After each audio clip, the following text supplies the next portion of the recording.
right, here we go. Ready or not? I mean, we just run them in or run them out around here, okay? I'm getting a feeling what students must feel like, right? Just going from one to the other, only 5 minutes time to transition.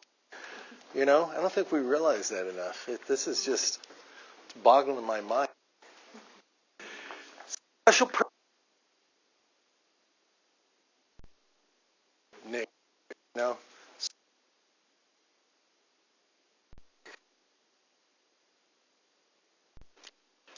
What's it called? VIP Viernes? Who Karen just said that. Yes.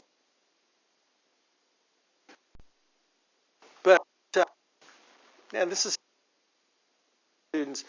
This cuts down on classroom management problems like nobody's business, because you can't hate somebody that you know, and you get to know each other. On Tuesday and Thursday. I plan to do it on Tuesday and Thursday for 10 minutes is all. But you throw out your lesson plan if stuff's working and just go with it. And frequently it goes the whole period, and that's fine.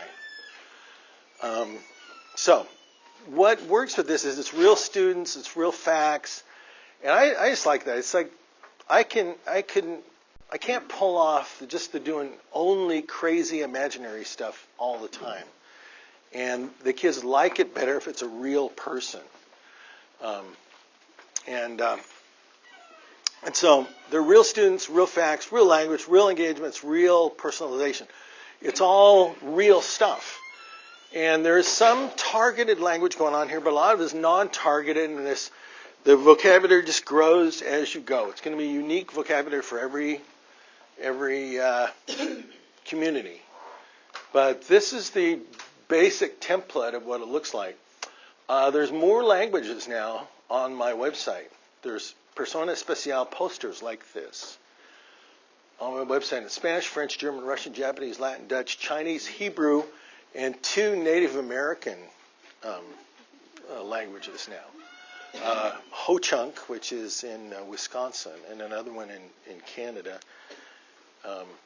And since I'm fluent in all these languages, I have done all these translations for you. No, teachers have done these. So, yeah, this is the basic template. It seems easy as pie, but okay, Spanish teachers, what did I get sick of hearing students say at the beginning of Spanish 2 or even Spanish 3 when I said, ¿Cómo te llamas? Oh, yeah, you have those same kids around here? Yeah, exactly. Oh, my gosh, I got sick of that. They would say, I call myself Is, okay? I am called Is, and then they would say their name. In Spanish, it's like, They all passed the test on their name, but they didn't hear it meaningfully enough. They didn't hear it over and over. I said, llamo. ¿Cómo te llamas? Me llamo Rebecca. Hola, Rebecca. Mucho gusto. Sí, bien. Bien. ¿Prefieres Rebecca? Oh, Rebecca. Rebecca. No. No. No. Rebecca. ¿Prefieres Rebecca? Sí. Rebecca, not Rebecca. Not Reba. Reba, no. Reba. Oh. Absolutamente no. Rebecca. Rebecca. Mm-hmm. Okay. Sí. Esta chica se llama Rebecca. Y prefiere Rebecca. Uno, dos, tres. Hola, Rebecca. Cousin, is Rebecca or Rebecca? Rebecca. Rebecca. Right? ¿Y cómo se escribe Rebecca? R. Sí, R. U. No. Rebecca. No. Oh. E. B. Una B o dos B? Una B. Una B. Okay. Bien. I'm feeding her the language. I'm not saying, okay, spell your name in the target language with the alphabet. Okay? No, I'm feeding it to her. E, B, re, be, r, be, e. Sí. C? No. Rebecca. Sí. Oh, ka. Rebecca. Sí. H? Sí. H? No. Y? No, gracias. X. No. I do this all the time with almost every, and eventually some kid will say, C. And I say, how do you write in Spanish? ¿Cómo se escribe Rebecca? And they will say it, you know. And that's how you get the less commonly taught letters, right? And so now on the test, this is how you spell Rebecca. Rebecca, all the time. That's the clue. This is the clue. This is how this works. This is just the very first step. This is how this works. We interview someone on Tuesday and on Thursday, but we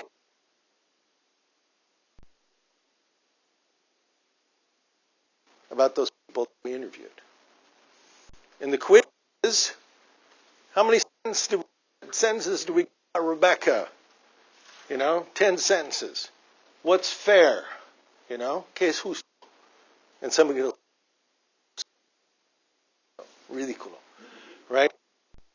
And I weigh one or two less total number of sentences we got. We'll say, okay, you're going to write 8 sentences about Rebecca. That's the test. All right?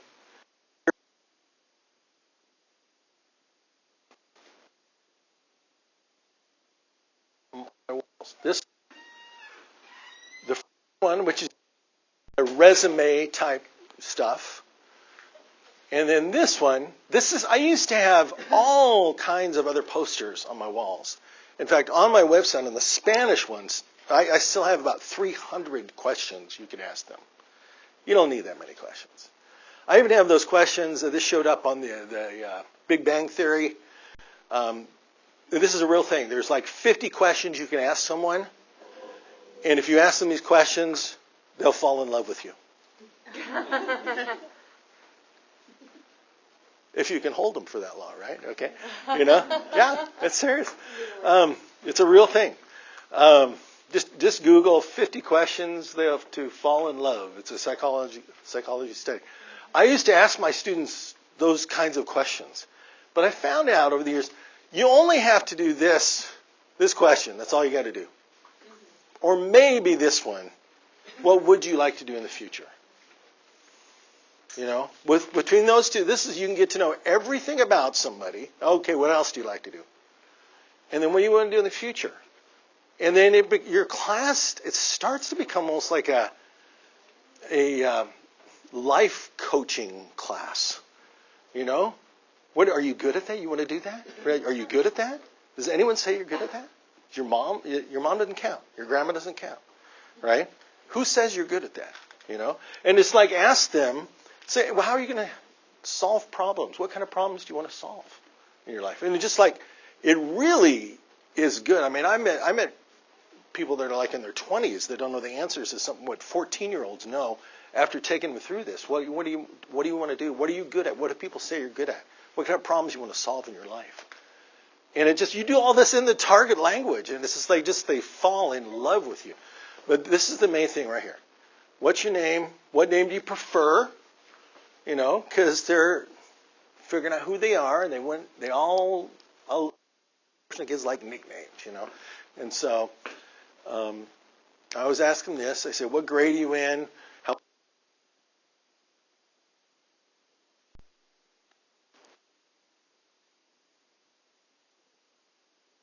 This is oriented to my little community to Spanish, to high school students. And it's really useful. So you may, right? Sorry, can I have your pretty necklace? Yeah? Is this the wrong one? Well, I don't think we're actually recording. Really? Hold on.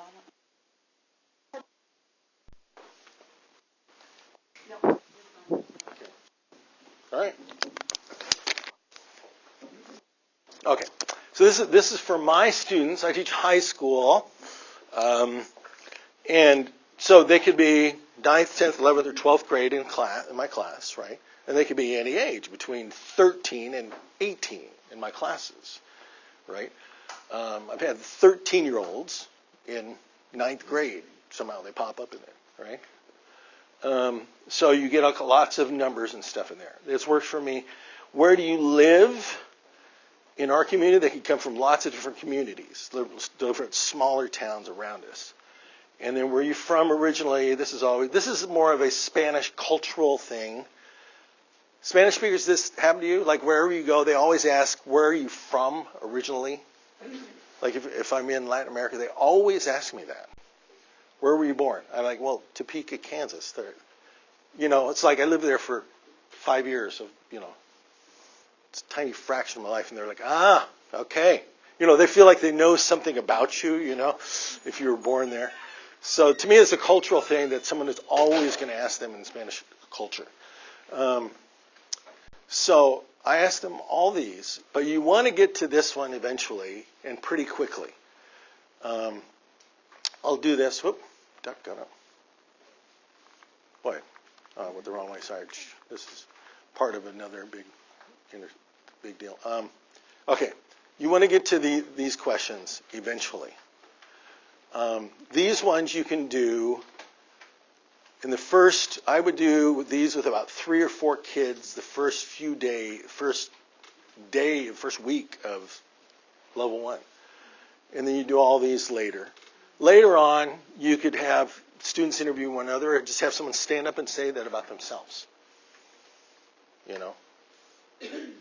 I have them sit in front on a big stool, but if they're timid, they can just sit in their own seat. I don't care. Most of them like to sit in front and get the attention. But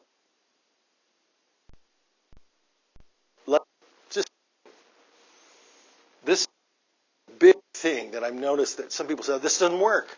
No one wants to talk.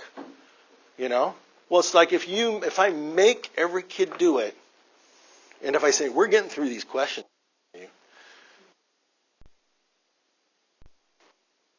it won't. If it's their agenda, then it works.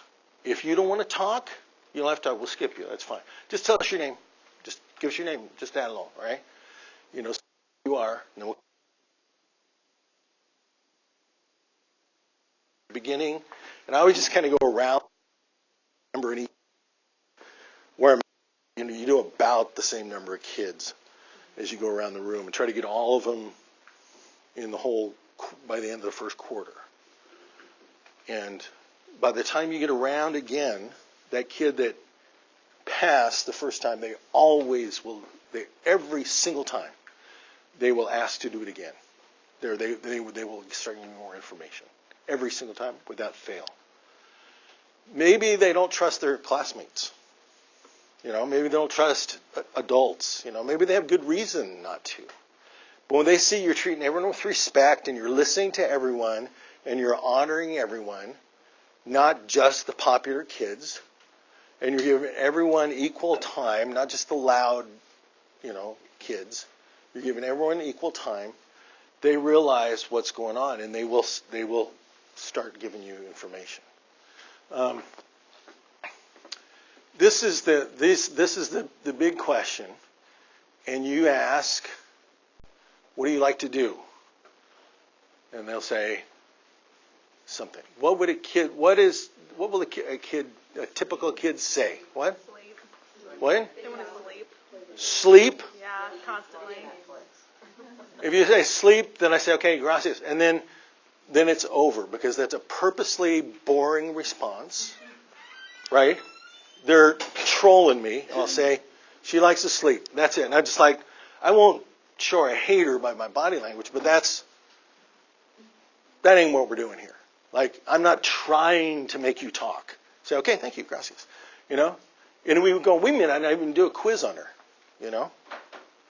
Because if I like to sleep is a trolling answer, but I don't say that it's trolling. I'll just say, you know, okay, gracias. You know? What do you like to do? What is another thing a kid would say they like to do? What is something that kids would say they like to do? Play Fortnite. Play basketball, play a sport, exactly. The first ones in your class that will admit they like to do stuff are the ones that do sports.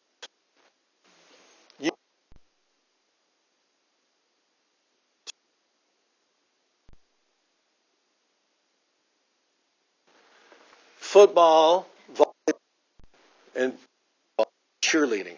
You would think that's the only activities that anyone did, because at the beginning, you know anything about it. But what do? You say, "Oh, really? That's great." Is that you just stop there? If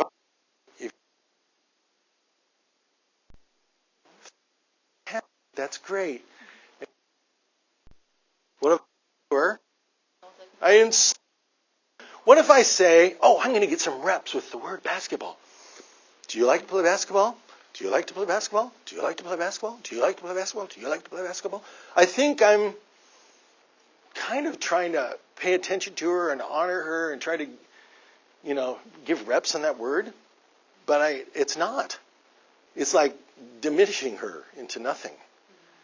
So what do I ask her? Right. Yeah, what position do you play? What else? Are you talented? Atletica, you could say that. Yeah. Where do you play?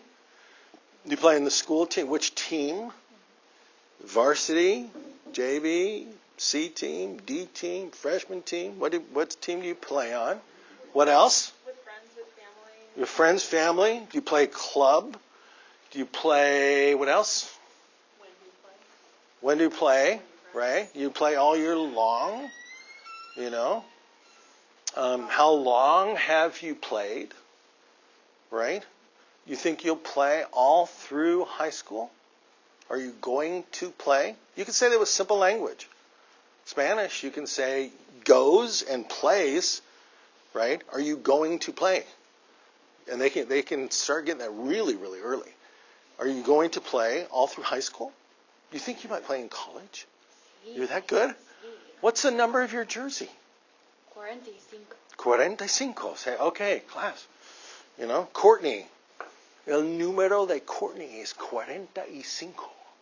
You know, when's your next game? You know, we're going to go, who's going to go to the game to watch 45 de la clase de Especial? You know, and you just talk and talk and talk about it. That you have to get the follow-up question is the big thing. That's one thing I've decided to do. That's going to be my special superpower, is asking follow-up questions. And just make it part of my shtick, just what I do. I just keep asking people about themselves. They love.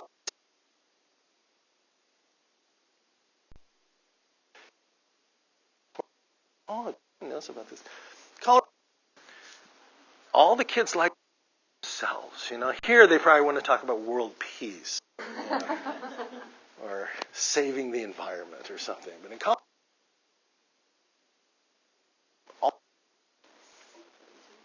I find that the rest of the kids in the room get distracted and bored and check out if you're only focusing your attention on Courtney. yes, they do. And originally, I would only talk to Courtney for a long time. They would check out. You're right. She didn't know she was going to. Right?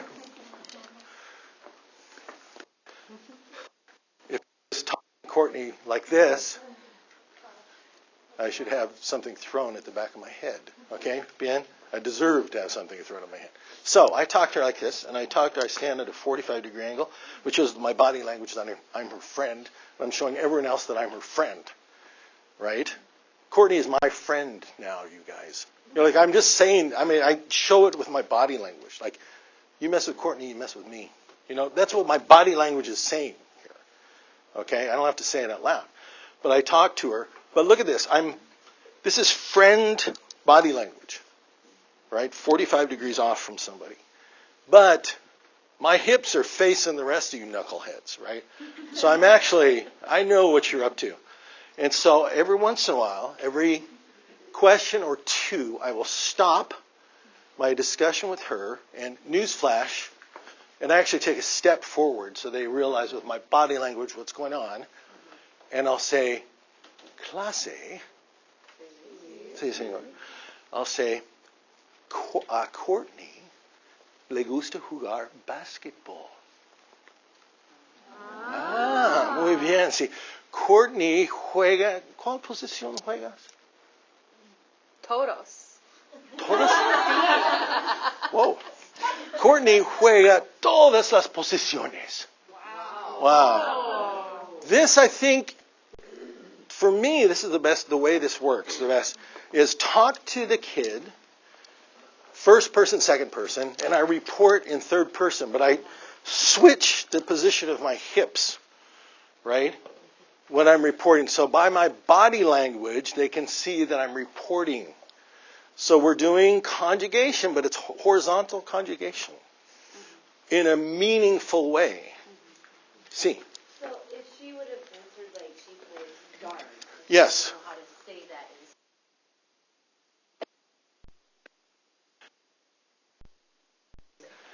Guardo, you know, linebacker. You know how you'd say that in Spanish, you know? Espalda de línea or something.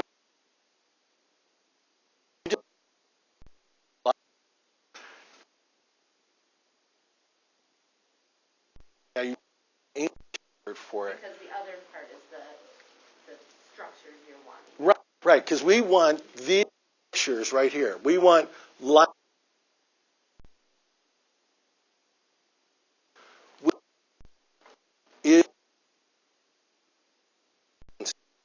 And linebacker is not a high frequency word, right? And so I care about that. With great point. Yes. Okay. Neither is oboe. If Right. you're in like one Spanish one or a German one or something. Right. Right. Yeah. And they don't need to know how to say linebacker for many, many years from now in Spanish, all right, if ever, because I still don't know how. It's 40 years, right? Okay.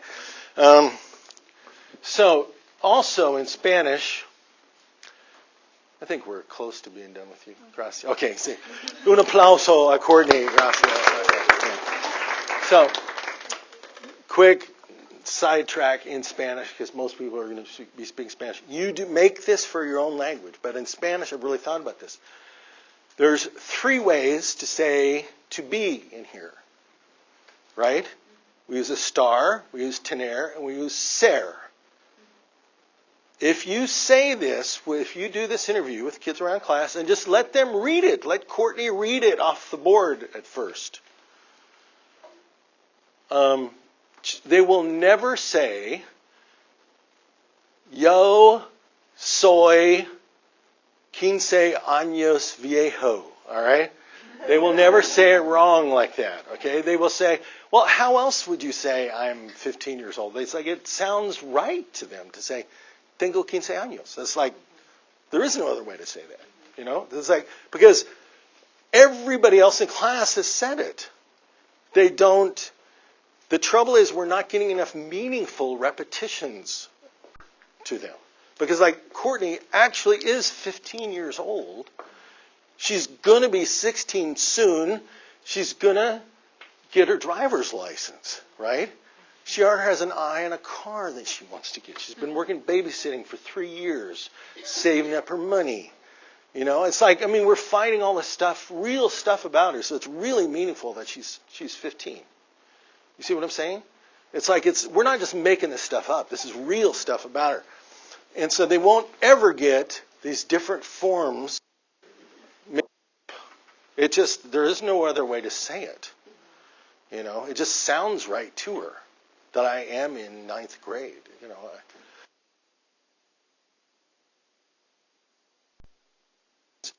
because writing about forced speech, right? And I've actually asked him, I've asked Dr. Van Patten, maybe I should have asked Diane about this before she came in my session, but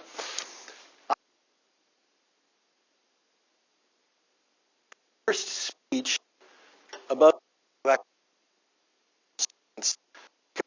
give, and maybe for the first 2 or 3 kids it is. I'm just say these words, you guys. But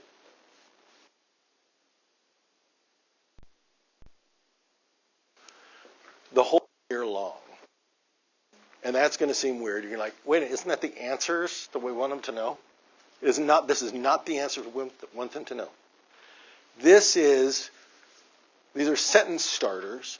The answers we want them to know is how old Courtney is and what position she plays in basketball and how long she plans on playing basketball. That's what we want to, that's the answers we want to know. If on the test they say, Courtney tiene 10 años, and it's written in perfect Spanish and it's spelled perfectly, that's wrong. Because that's not correct information about Courtney, even though it's perfect Spanish. You see what I'm saying? So those are not the answers we're looking for. And what your top students, we got to differentiate this. Every class is a multi-level class, whether it's labeled multi-level or not. If they start exactly at 0 the first day, it goes like this, instantly, right? Your top kids, how long do they need to see those sentence starters up there? Yeah, maybe the first week, right? So you get some real top kids, maybe a couple days they'll get it. Your average kids, how long do they need to see it? A couple weeks, 2-3 weeks, maybe. It's like, oh yeah, that's right, prefieres. Okay, prefieres. Right? They may need to see that. Your slowest kids, how long do they need to see this? Yes, thank you for saying that, because some people, I'm serious. I have a few kids like that in my classes, right? Someone say, a month. No. I have some kids that need to see every single test. They're like, they need to see this stuff. But they're remembering all the input was Spanish.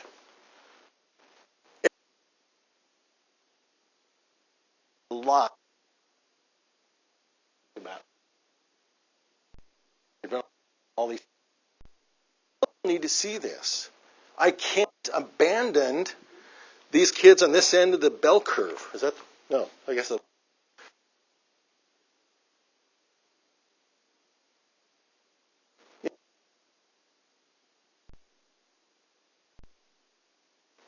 We can't abandon all those kids. The best I ever had was the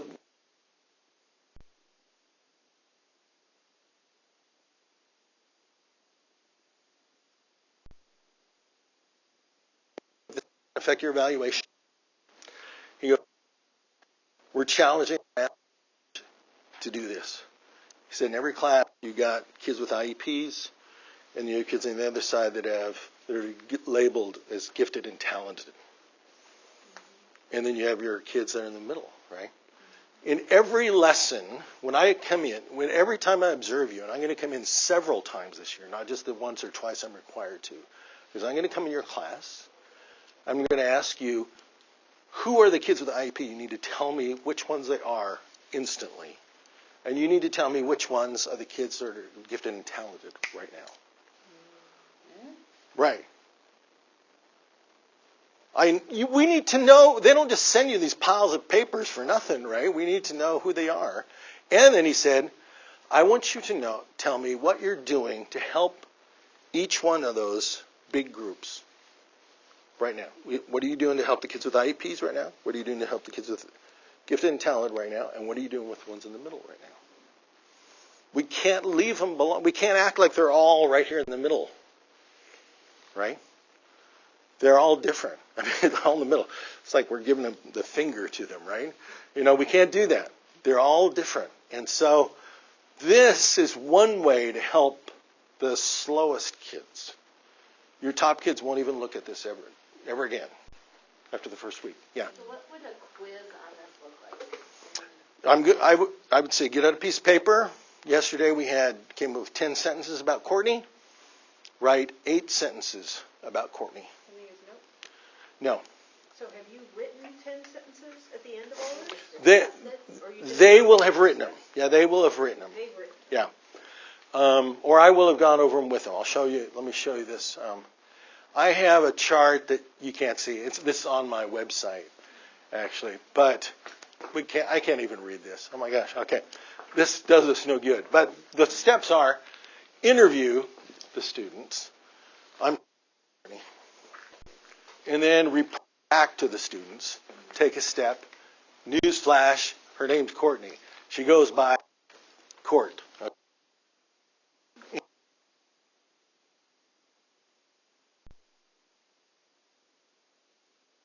Say, let me get this straight. Your name's Courtney. You go by Court. You play basketball. You play all the positions. Blah, blah,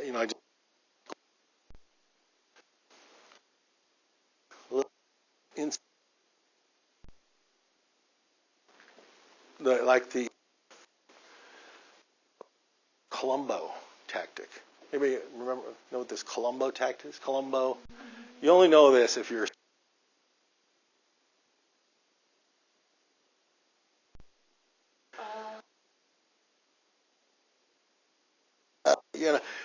Is act like he didn't get it, but he actually did get it.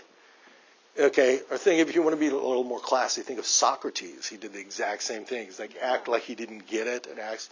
Let me ask you a simple question about this, and you just act like you don't get it. You say you play 2 positions, right? You know, I play all the positions. Like, oh yeah, she plays all the positions, right? And just like you just act like you don't get it. I want students to say, Senor, you're the stupidest person in this class. You never remember anything about anybody. I don't mind if they say that about me. I mean, I just like, wait a minute. I'm just like, I never can seem to remember everything about everybody for some reason. But it's not true. If you were in my earlier session today, I told you this number that made me come alive. It gave me so much confidence. It's called Dunbar's number. Robin Dunbar is an anthropologist and sociologist from England.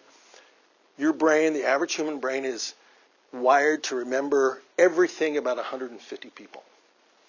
And I'm like, okay, I'm average, if you have a college education, you're well above average, right? You're at least 120 IQ, right? All of us can do this, right? Average person can remember every detail about 150 people. Really good ones that become candidates for president of the United States, can remember 10,000 names. They're probably swarming around all your coffee shops right now, right? That's all we hear on the news in Colorado. So-and-so's in Iowa, right? Anyway.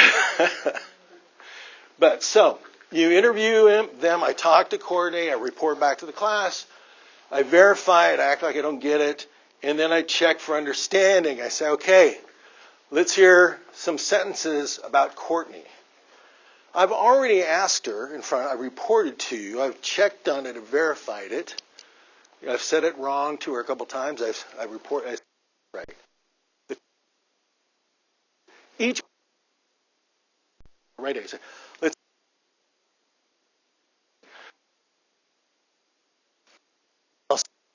Would you please write? Just list how many sentences we get. Just write them down, right? And is that what you call it? They just write down, tally however many sentences we get. And say, well, this is where your chance to talk. This is where the superstars in the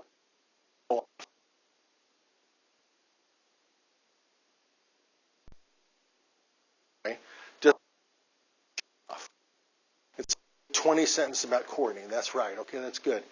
And then Sally Superstar, she remembers 10 things about extra.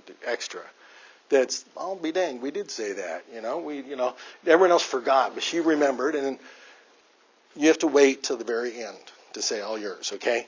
But everyone else gets a chance, and then she's like, I know 6 more, And it's like, and it can't be that if she's her friend or something, it can't be that, right? Her cat's name is Blanca or something, right? It's only stuff that Courtney shared in class, because that's the only thing that's fair on the test. And Courtney can't write 300 things about her own self, right? That's not fair, okay? But then Sally Superstar gets to show off. And Sally, that's like, by golly, that's right, you did say that, didn't you? And so we get a certain number of sentences. Then I have them get with a partner, and you have a way of assigning partners. I do with these partner maps of South America in my class. Get with your partner from Bolivia or whatever, and write down sentences about Courtney.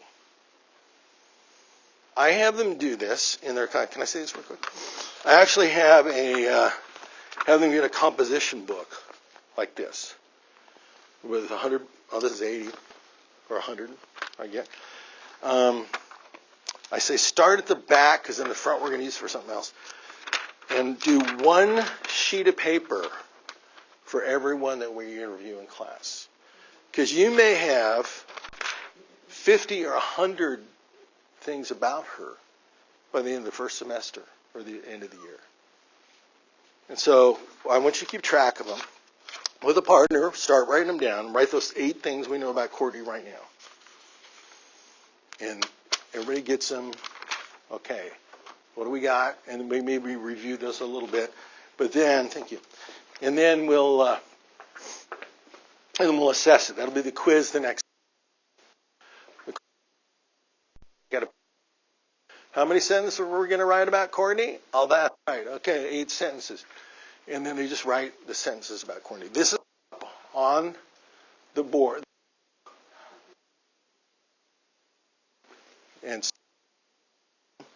But they need to remember how old it is and all the other stuff about it. And they can do that because it's meaningful stuff. It's not just random words. Courtney's sitting right here. And she remember stuff about it. The word magnet. They get these words. And in your community, there will be predictable words. The sport words will come up first, but then other school activities usually, and then other kind of strange activities will come around. You find out that people, they bought a bongo set with their own money, and they play the bongo in their garage, and they're just hoping they can get in a bongo band or something. It's some crazy thing, And so it starts to look something like this eventually. Not sure if we can see. I keep doing the wrong one. Can you see that? Yes. Okay. So this was about a girl named Samantha. And the first time she went around, she only told us 5 things about herself. And she was like, you could just tell by her body language. She gave us I like to sleep kind of answer. It's like, okay, that's good. We're good. That's good. And so that was a signal that she didn't want to talk anymore. And so, but the next time we came around, I said, what do we know about Sam? All the target language, right? And they said she prefers Sam. She's in 9th grade. She lives in our town. She has lived in our town all her life. By the way, used to be, has lived, the present perfect didn't show up until Spanish 3. But you live in Nevada. You're 15 years old. How long have you lived in Nevada? That's it's kind of the next question you're going to ask, right? That makes sense. You don't have to wait for 3 more years of Spanish before you can ask that question, right? It just makes sense to ask that. And they understand it. And so she said that. They said that stuff. She has lived in this town her whole life. And then I said, well, what do you like to do? And she goes, como se dice outside?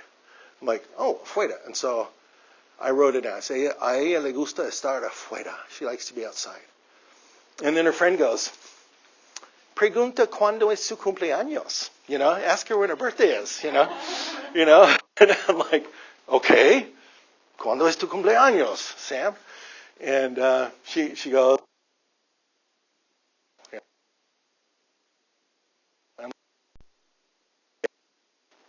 I'm always the last to understand anything in my class, right? It's so fun, but sometimes, stuff like that. And I said, oh yeah, it's el día de San Valentín.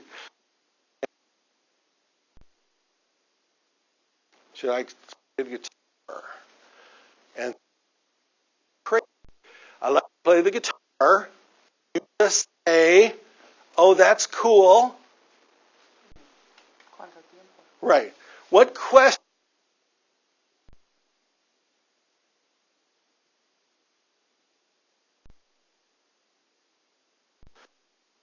Talking. She says, I like to play the guitar. How long have you played? Yeah. How long have you played? Do you play in a band? Do you play in a band? What type? Yeah. What kind of guitar do you like? Electrical or acoustic? Yeah. Which one do you like the most? She likes both of them. What else? How often do you play? Yeah. How often do you play? Every day. What else? Do you want to be in a band? Yeah. You want to play? You want to play in a band? Guitar. What? Or why she plays guitar? Why do you play the guitar? Yeah. Yeah, do you have a class? And if she did, she said yes. I said, oh, it's at a big class? Because I've heard of that. It's a little class. I said, how little, what's the size of your guitar class? I didn't even know we had a guitar class in our school. She goes, there's 15 kids in the class. But when she says she plays the guitar every day, I'm like, oh, really? I'm like, yo toco la guitarra todos los días. I said, look at my fingers, Sam. Huh? Let me see your hands, Sam. I'm like, oh man, clase. Sam toca la guitarra todos los días. Es verdad. Sí. Como señor Hedstrom. See? All right, Sam. Boom. Yeah. Yeah. So, we have anything you can do that's in common with them. You just get on that. It's like, I play guitar too, And she plays. This one, we had fun. She says, I like all kinds of music. Like what? I go, country? No. Bluegrass? No. I go, classical? No. I said, hard rock? No. I'm like, what do you like? She, I like all kinds. I'm like, okay. She likes rock and jazz music. Okay. All right. And so you just have fun with it. Now, you can do this a little bit. If you're first starting off, I suggest you do this. So you wrote all this on the board at her second interview? Yes. And then went through and... Yeah. Know about Sam, right? So she would have been up like 3 weeks ago? Yeah, she was up like a couple months ago, probably, yeah. But they all remembered it because it's a real...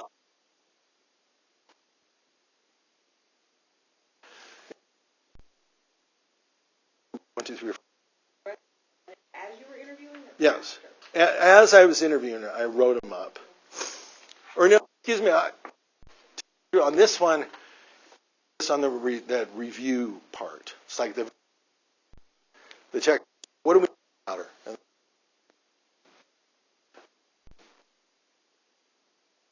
boards find out. You could see where one sentence began and end. She figured out.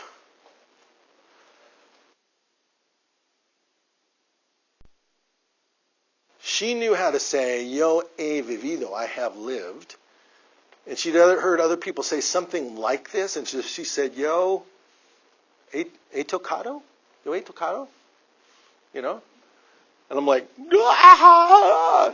It's like, she figured it out just by ear. Just the way you learn English or Spanish, if you were a native speaker. Right? She figured that out. So I circled that because I said not everyone could have done that probably. But she did a really good job with it.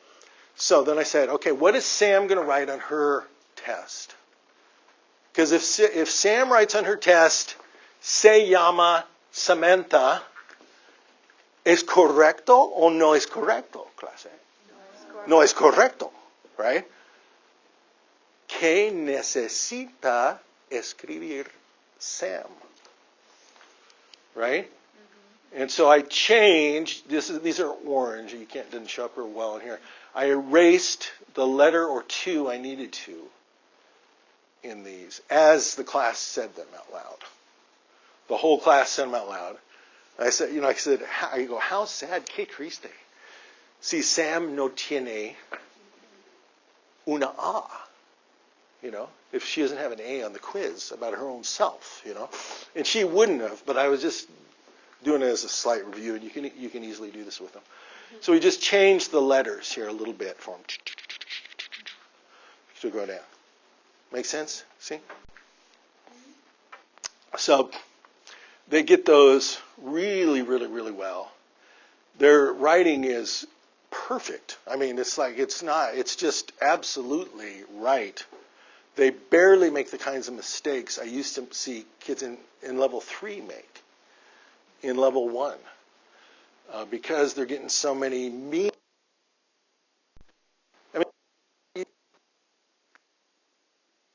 much like I can't say real kids. So it's real stuff about a real person in your class. And so they pay more attention to it.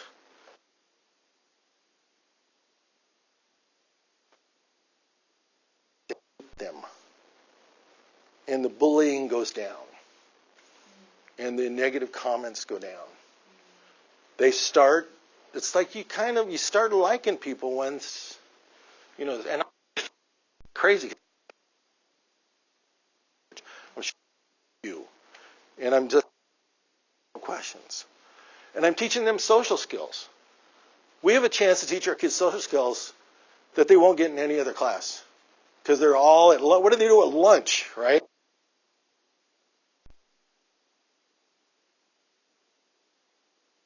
Our classes, they can learn how to talk to each other and ask follow-up questions with one another. It works amazingly well. I'm flying through this. So, ask some questions that you've been desperately holding back, or else I'll keep talking. I swear I will. Okay, yes. How do you deal with those students who are completely disengaged? And I can think of a couple who, if I ask them to sit in front of the room, they might walk out of my classroom. Oh, I won't do it at all. It's like I say, you want to come up front? 80% will say, yeah, and they'll come right up. If they don't want to, then you can sit there. That's fine. And if they don't want to talk, they do not have to talk. Right? It's voluntary, right? And a couple will predictably skip right at the beginning. And we let them skip. Because we don't want them to feel so comfortable they will walk out of your room. The reason they feel that way is because they don't trust their classmates and they don't trust adults. And maybe they shouldn't trust us, based on their life experience. But when they see that we treat everyone with respect in the class, and we pay attention to everyone in the class, and we think you're fantastic, even though you're not Joe Jock in the class, in the school, they start to realize what we're doing here. And the next time we come around, they'll probably say, yes, you can interview me. And they may come up front, but they may not. Don't force anyone to talk. And so that's my idea of forced speech, is making someone talk when they don't want to talk. That's like forced speech above the level of emotional comfort rather than above the level of acquisition. Yeah. So you grade the quiz, but not.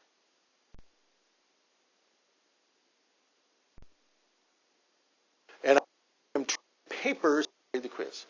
And I say, is it true? Is it something that Sam shared in class? And is it understandable Spanish?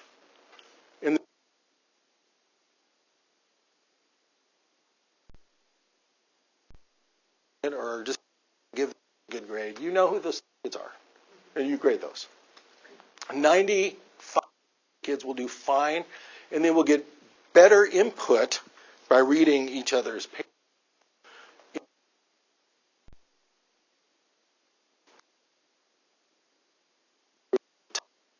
For making, and I grade the knuckleheads papers on my own, right? Okay, so you still have But- the knucklehead switch papers? Yes. Okay. Yeah.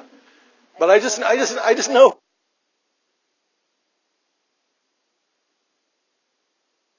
They start realizing that I know who they are, and so that helps with the honesty Okay. too. But yeah, so I only have to grade 3 papers rather than 30 papers. So that helps a ton. Yeah. For kids that are absent, then I'm assuming that you have them get the information of the student interviews from friends. Exactly. Yeah. I say, find someone. Busca a alguien que parece inteligente. Right? Look for something that seems like they're smart. Get their notes, and you go in the hall and copy the notes while we're doing the quiz. Right? And then take the quiz when you're ready. You know, it has to be within a week, or you'll probably forget. You know, but do what you can. I don't write it down. I don't make more work for myself. I don't want to make more work for you guys. I want you to go home at 3:30 and live a life, right? Not stay at school all hours. All right? The kids are taking the notes because we verified this information how many times here? All right? I've said it. I reported to the class. I verified it. I made some mistakes. That's 3 or 4 times. I checked for understanding with the class. Then they wrote them down with each other, and that's lots of going back and forth. Each kid is writing their own. And then sometimes I'll even say, okay, what'd you get? How many did you get? Sometimes they'll think of a few more while they're brainstorming with a friend, too. Like, by golly, she did say that. That's right, you know. And so they've heard it about 6 or 7 times here already. But I'm not writing any of it down. Here's the thing is, Dunbar's number, 150, I can remember every single thing about every kid. I mean, I'm not kidding, you can. It's like your brain is made to remember everything about 150 people. It's just almost unbelievable. Yes? So for you have a composition notebook or you have a notebook or something like Yeah. that. Do you have them leave it in your classroom or Yeah. I was curious. Disorganized kids can leave it in my classroom. Okay. If they lose everything, just put it on the shelf. You know, this one you've lost, what right here, okay? All right. Most can just take it with them. I don't want to have 150 notebooks in my class, but I can handle 10 notebooks in my class. Okay. You know. Allison Weinhold has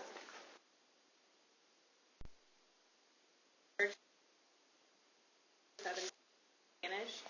She has she used persona especial based on the Super 7 verbs. It comes with a Google Slides and kind of a scaffolded note sheet where kids can kind of fill in the blank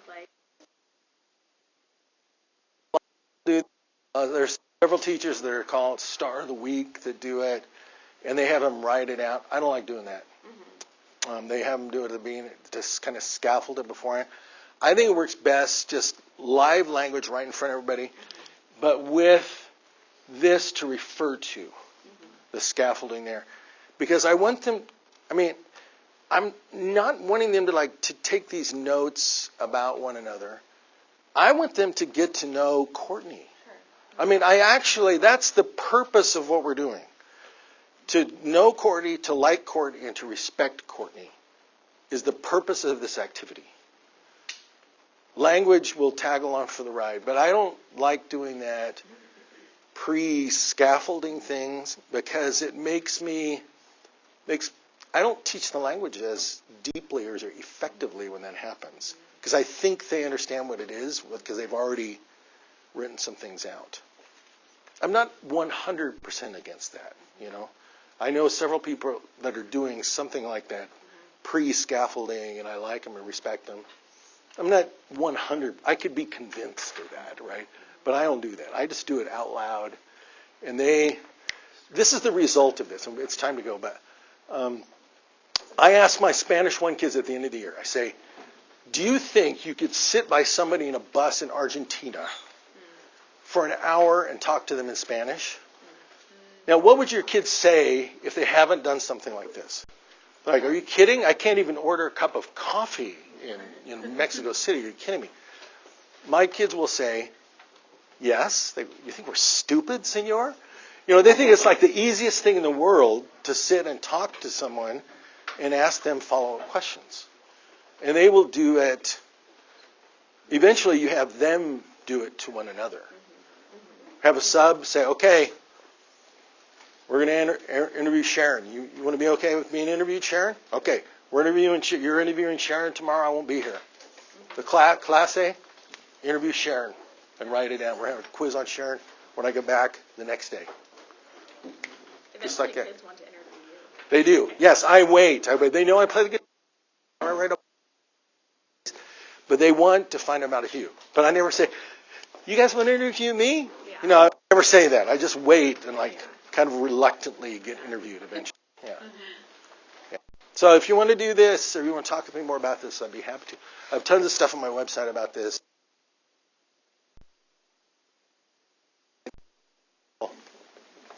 Respond to. Okay. Thank you. I follow you on Twitter because I just found out you too. I follow you both. Oh, wow. I've been tweeting about this, and I put one of your Bryces, and I don't know which one.